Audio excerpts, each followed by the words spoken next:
विशार्प career group में सभी साथियों का स्वागत है। साथियों, आज हम इस वीडियो में अभिप्रेरणा के सिद्धांत को डिटेल में समझेंगे।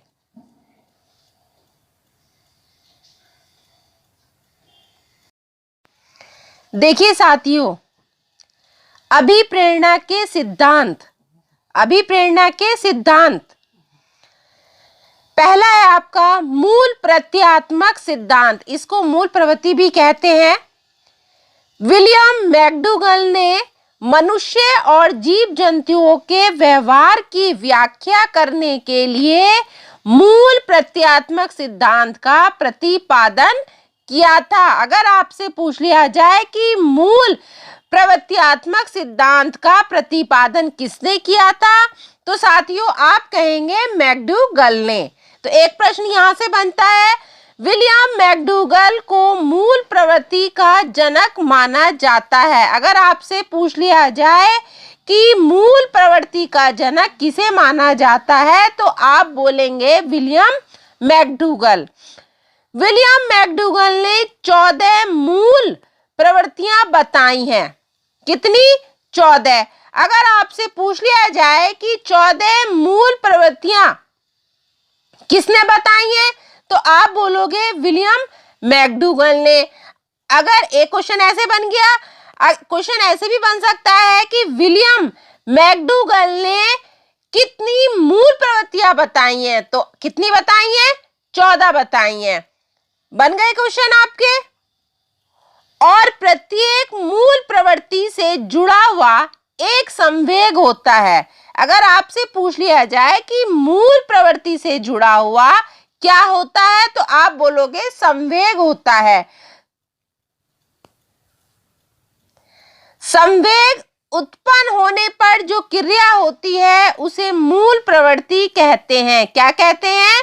मूल प्रवृत्ति कहते हैं। तो साथियों यहां से आपके 3-4 प्रश्न तैयार हो गए हैं।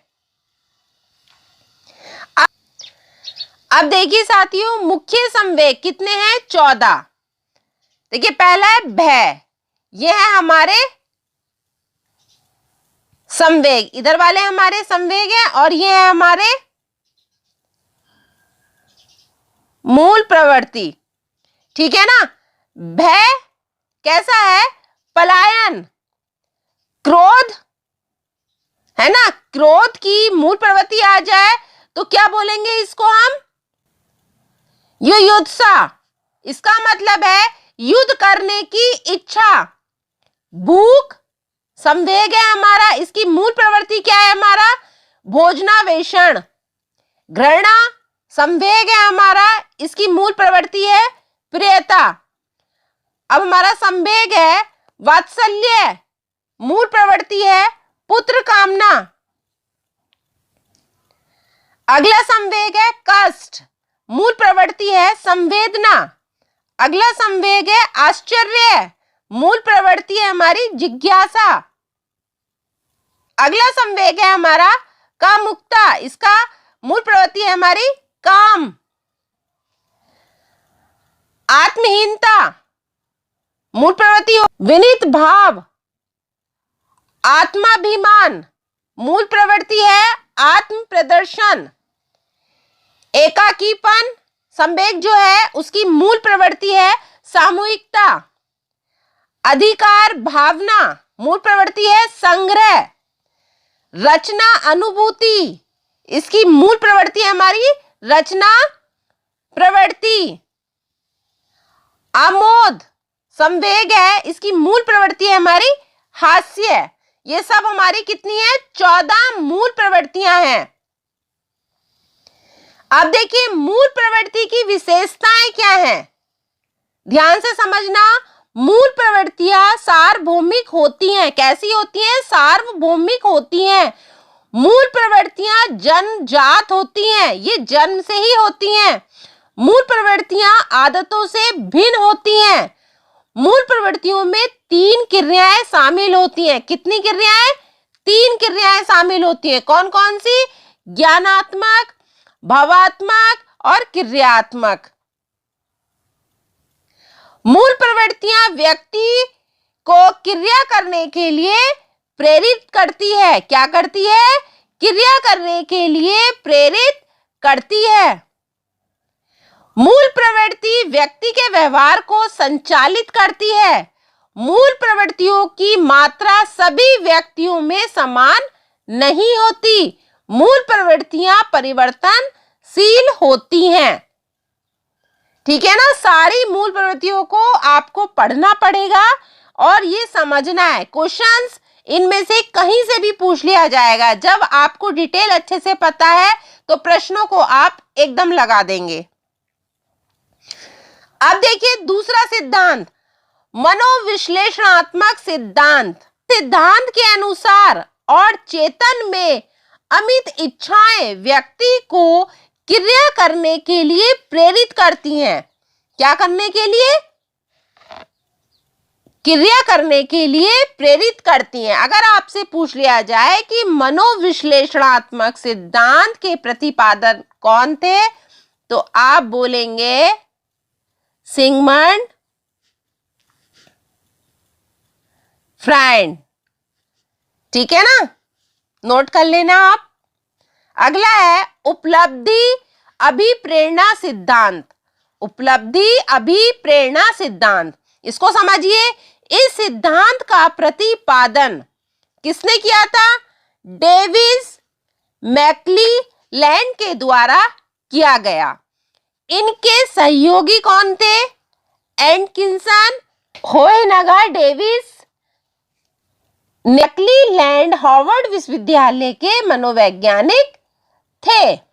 इस सिद्धांत में श्रेष्ठता से विशेष स्तर को प्राप्त करने की इच्छा को बताया गया है। किस इच्छा को बताया गया है? श्रेष्ठता से विशेष स्तर को प्राप्त करने की इच्छा को बताया गया है। इसमें व्यक्ति वहां तक पहुंचने की चाह रखता है जहां तक प्रयासों के द्वारा पहुंचा जा सकता है। इस सिद्धांत में जो हमारी चाह है ना, वो व्यक्ति को क्रिया करने के लिए प्रेरित करती है। आवश्यकता पदानुक्रमिक सिद्धांत। देखिए इस सिद्धांत के जो प्रवर्तक हैं वो है हमारे मैस्लो। कौन है? मैस्लो। अब देखिए मैस्लो के अनुसार 5 आवश्यकताएं व्यक्ति को कार्य करने के लिए प्रेरित करती हैं। ध्यान से समझना, कितनी आवश्यकताएं? 5 आवश्यकताएं। कौन कौन सी? देखिए दैहिक आवश्यकता, सुरक्षा की आवश्यकता, स्नेह की आवश्यकता, सम्मान की आवश्यकता, आत्मानुभूति की आवश्यकता। एग्जाम में इनमें से कुछ भी पूछ लिया जाए तो आपको तो पता है कि मैस्लो की 5 आवश्यकताएं हैं। कौन कौन सी हैं ये आपको पता चल गया है। अब इनमें से कोई सी भी एक आवश्यकता एग्जाम में पूछ ली जाए, ठीक है, समझ लो दैहिक पूछ लिया, तो ये किसका है? ये किसने कहा था? मैस्लो। तो ये चीज आपको पता होनी चाहिए। इनमें से ही कहीं से भी क्वेश्चन बन सकते हैं। अगला है आपका संतुलन सिद्धांत। इस सिद्धांत को लोकप्रिय बनाने का जो श्रेय जाता है वो जाता है हमारा जैकलिन होकर व एप्पल को जाता है। इस सिद्धांत और असंतुलन की स्थिति में भी संतुलन बनाए रखने के लिए प्रेरित करता है। मतलब है कि जो ये सिद्धांत है, जो हमारा असंतुलन जो है उसको संतुलन बनाने के लिए प्रेरित करता है। अगला सिद्धांत है हमारा सक्रियता सिद्धांत। मतलब यह व्यवहार की दक्षता पर बल देता है, इसीलिए मांसपेशियों को सक्रिय बनाने के लिए प्रेरित करता है। यह जो व्यवहार की जो दक्षता पर जो बल देता है, यह हमारी मांसपेशियों को सक्रिय बनाने के लिए प्रेरित करता है। अब देखिए अभी प्रेरित करने की जो विधियां होती हैं, कौन कौन सी विधियां होती हैं, ध्यान से समझना। असफलता का भय दिखाकर, प्रशंसा एवं निंदा द्वारा, आवश्यकताओं का ज्ञान कराकर, प्रतियोगिताओं का आयोजन कराकर, श्रव्य दृश्य सामग्री के प्रयोग द्वारा, विद्यालय में कक्षा के उचित वातावरण द्वारा, पाठ्य सहगामी क्रियाओं के आयोजन द्वारा, आकांक्षा का स्तर जानकर, प्रतिस्पर्धा की भावना जागृत करके या सफलता का आभास कराकर।